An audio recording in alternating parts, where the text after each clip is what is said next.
हेडलाईन्सचे प्रायोजक आहे NBC bearings, लांब पळण्यासाठी। दुसऱ्या टप्प्यातील प्रचार तोफा आज थंडावणार। अमरावतीमध्ये अमित शहा, राहुल गांधी आणि प्रहारच्या बच्चू कडूंचं शक्ती प्रदर्शन। शरद पवार यांनी विदर्भावर अन्याय केला, त्यामुळे त्यांनी पूर्ण विदर्भाची माफी मागावी। अमरावतीमध्ये नवनीत राणांच्या प्रचार सभेत देवेंद्र फडणवीसांची टीका। मतमोजणी आधीच अमरावतीचा निकाल लागला, हे भाजपचे बावनकुळे कसं काय सांगतात? देशात कायद्याचं राज्य आहे की नाही? बच्चू कडूंचा भाजपला सवाल।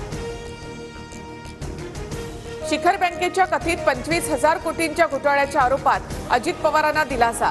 सुनेत्रा पवारांसह अजितदादांना क्लीन चिट, घोटाळ्याचे पुरावेच नसल्याचा रिपोर्ट। खुद्द मोदी आणि भाजपनंच केलेल्या आरोपातून अजित पवारांना क्लीन चिट कशी? विजय वडेट्टीवार यांची टीका। भाजपसोबत गेल्यानंतर सर्व घोटाळे धुतले गेल्याचाही दावा। मतदान करण्याआधी घरच्या सिलेंडरला नमस्कार करून जा, शरद पवारांनी ऐकवला मोदींचा व्हिडिओ। महागाईवरून भाजप सरकारवर हल्लाबोल। यवतमाळ वाशीमधील राजश्री पाटलांच्या रॅलीमध्ये मुख्यमंत्री शिंदेंची हजेरी। राजश्री पाटलांचा विजय निश्चित असल्याचा शिंदेंना विश्वास। महाविकास आघाडीकडून जळगावमध्ये जोरदार शक्ती प्रदर्शन। श्रीराम पाटील, करण पवार यांच्या प्रचारासाठी महाविकास आघाडीची भव्य रॅली। लोकसभेचं मैदान कोण मारणार? बारामतीमध्ये कुणाची सरशी? उपमुख्यमंत्री अजित पवारांची महामुलाखत संध्याकाळी 6 वाजता TV9 मराठीवर।